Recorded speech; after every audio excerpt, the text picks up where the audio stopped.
लालीगुराँस नगरपालिका ward number 5 दाङपामा चाहिँ खेल मैदानमा चाहिँ यो स्टेज निर्माण टोयलेटहरू र यो धारा निर्माण भइरहेको छ धमाधम। यो सुन्दर खेल मैदानमा चाहिँ धमाधम कार्य अगाडि बढिरहेको छ र यो बनाउनेमा पनि समिति छ एउटा समितिको एकजना उहाँ एउटा के पदमा हुनुहुन्छ उहाँलाई म सोधिहालेँ। स्वागत छ तपाईँलाई। तपाईको नाम के परला यसो भनिदिनु न। मेरो निरबहादुर केवाङ लिम्बू। निरबहादुर केवाङ लिम्बू। तपाईँ अहिले यो निर्माणमा चाहिँ तपाईँ एउटा के समितिमा हुनुहुन्छ हैन? हजुर, समितिको म सचिव। सचिव हुनुहुन्छ। समितिको के समितिको पो भन्नुभयो नाम के? हाम्रो दाङपा खेल मैदान स्थित निर्माणको सचिव समिति उपभोक्ता सचिव। ए हुन्छ, ठिकै छ।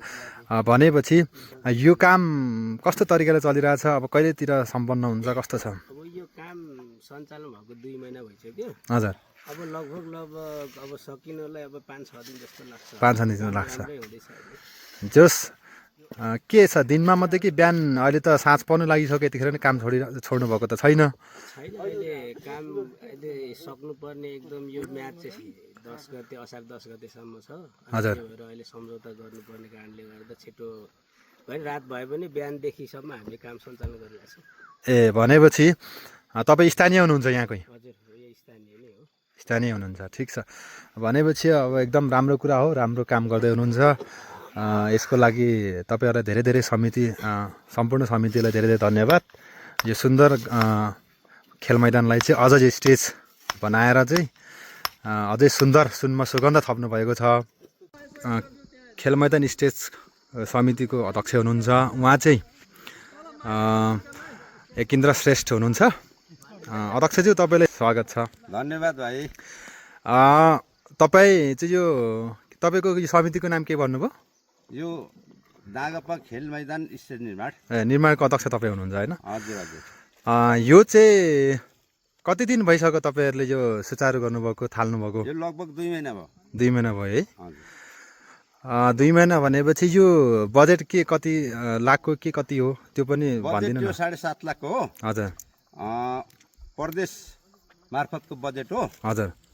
अनि अब यसमा अब सबै छलफल गर्दाखेरि समिति बनाउनलाई गाह्रो माने। हजुर। गाह्रो मान्दा लग गरौँ त आफ्नो गाउँठाउँमा हजुर। आफ्नै विकास गरियो हो नि। हजुर। गर्दा गर्दै अब समस्या चाहिँ आएको छ। हजुर। र पनि थाले कामलाई पुरा गर्ने हो। हजुर। मेरो त्यही छ पुरा। ठिकै छ।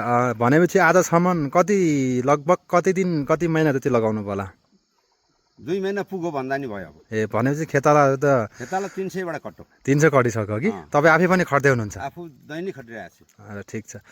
भनेपछि यो कहिलेसम्मको चाहिँ अब सक्ने के छ योजना तपाईँहरूको? यो 10 गते भित्रमा फरफरा गरिसक्ने योजना हो। हजुर। माथिबाट त्यही खालको कुरो भएको छ। हजुर। र 10 गतेसम्म हामी सक्छौँ पनि, काम चाहिँ निर्माण भइसक्छ। भनेपछि समितिमा के कतिजना हुनुहुन्छ तपाईँहरू? समितिमा हामी 5 जना छौँ। 5 जना हुनुहुन्छ कि? ठिक छ। भनेपछि आफ्नै गाउँठाउँको लागि खेल मैदानको लागि भनेर जोडका साथ लाग्दै हुनुहुन्छ? जोडका साथ लागिराखिएको छ। आफ्नो सबै व्यवहार सेवार माया मारेर भए पनि हजुर आफ्नो गाउँठाउँ आफ्नै गाउँ बनाऊ, हजुर हाम्रै विकास हो भन्ने उसमा हजुर घाटा नाफा जे जस्तो भए पनि खटिराखिएको छ। त्यही त स्टेज पनि छिटिक्क बनाउनु भएछ। मलाई नि व्यक्तिगत रूपमा मलाई पनि असाध्यै मन पर्यो यो। हजुर यो चाहना चाहिँ दाङपावासीको धेरै अगाडिदेखि नै थियो। हजुर। अहिले चाहिँ फाइनली अब यो भयो। अब तपाईँहरू समितिमा हुनुहुँदो रहेछ, धेरै खुसी लाग्यो। राम्रो पनि बनाउनु भयो। रङ पेन्टिङ के छ? यो रङ पेन्टिङ पनि गर्नुपर्ने छ के कसो? पेन्टिङ पनि छ यसमा। ए रङ पेन्टिङ सबै चाहिँ झ्यालडोका टोयलेटको सबै रहेछ हो कि? सबै छ। भने चाहिँ ट्याङ्की स्याङ्की उता यता गर्दै हुनुहुन्छ। अब सामान लगभग धेरै दिन लाग्दैन होला अब तपाईँहरूको यो? अब हाम्रो बढीमा बढी 5 दिनमा काम सिद्धिन्छ। 5 दिनमा काम सक्नुहुन्छ? 5 दिनमा। अनि अध्यक्षज्यू, हजुर भन्नु। यो स्टेज निर्माण गर्दाखेरि जस्तो स्थानीयहरू चाहिँ श्रम दान गर्नुलाई बोलाउनु भयो कि भएन, आउनुभयो भएन, के छ अलि यसो भन्नु न अलिक। बोलाउनु चाहिँ बोलाइयो। हजुर। सर्वदान गर्नलाई निमन्त्रण गरियो। हजुर। अब विचार हुने साथीभाइहरूले 8-10 जनाले सघाउनु भयो। हजुर। अब अरू आउनु भएन, त्यसमा ठिकै छ। के छ अझै आउने इच्छुकहरूलाई आउनुभयो भने तपाईँ स्वागत छ होइन त? आउनु पनि स्वागत छ, तर अब काम सम्पन्न हुँदै गयो। अब त्यत्रो आवश्यक नै छैन। आवश्यक पनि छैन। जस भनेपछि आफै लागि परेर जस उयो गर्नुभएछ। आफै लागि परेर लगभग जसो भयो नि मनाउने साथीभाइहरूले सघाउनु भयो। हजुर। नहुनेले सघाउनु भएन, त्यसमा कर्काको कुरो आएन। हजुर। त्यस्तै छ। त्यही त अब यहाँ तपाईँहरूको चाहिँ काम कुरोहरू चाहिँ अब धमाधम भइरहेको रहेछ होइन हजुर अब हुँदैछ यहाँ काम धमाधम। गरेको नै देखियो चिटिक्क राम्रो गर्नुभएछ अनि यसमा चाहिँ यो सामानहरू जति छ नि हजुर। बनाउँदाखेरि यो के सामान यतैतिर कताबाट कि या उँधो कताबाट सामान नि सब हामीले उदैबाट ए खत्यो उँधैबाट ल्याउनु भनेपछि त गिटी बालुवा अब लगायत सबै सामान उदैको भनेपछि यसमा त उँधोबाट भनेपछि साधारण भाषामा बुझिहाल्यो त्यो धुवानी निकै नै परेछ त्यसो भए ध्वनिले गर्दा अहिलेको मगिले गर्दा अलिक समस्या आएको समस्या आयो कि त्यही त अब ठिक छ अब यो समस्या आएकोले अब त्यसमा अब केही माथि निकायले अब बुझिदिनुहुन्छ होला सकेसम्म पछाडि त्यो तपाईँहरूले अब कुनै सोच्नेले बुझिदिनु भने ठिकै छ बुझिदिनु भएन भने पनि आपत त छैन हजुर तर विकासको कुरा सोच्नेले सोच्यो भने केही बुझिदिनु भने धेरै राम्रो कुरा त्यही भएर अहिले गाईको सुन्दाखेरि समितिलाई अलिकति घाटा भयो रे भन्ने कुरो पनि सुनियो हजुर त्यसमा समग्रमा भन्नुपर्दा तपाईँको भनाइ के छ यसमा मेरो भनाइ केही पनि छैन अब स्थानीय निकायहरूले सोच्ने हो भने चाहिँ अब पहल गरिदिँदा हुने हो केही कुरा हजुर अब उहाँहरूले गरिदिनु भएन न अरू सबैलाई चाहिँ सहयोग माग्ने कुरा आउँदैन हजुर आफ्नो गाउँठाउँको विकास हो हजुर आखिर 2 महिना सर्वजन खट्यो केही आपत छैन आफ्नै लागि हो भन्ने म भनेपछि जस आफ्नै ठाउँ हो आफ्नै ठाउँ बनाइयो अब श्रमदान गरे झैँ पनि के अरे सोध्छौँ भन्ने कुरो तपाईँले उ गर्नुभयो सोच्नुभयो त्यो त एकदम महान कुरा राम्रो कुरा हो सोच विचार ठिक छ आफ्नो गाउँठाउँलाई बनाउनु भयो धेरै राम्रो कुरा पनि हो ठिकै छ अध्यक्षज्यू तपाईँले समयमा निकालिदिनु भयो छोटो समय निकालेर चाहिँ अब एउटा जानकारी दिनुभयो हामीलाई पनि हजुर एउटा यो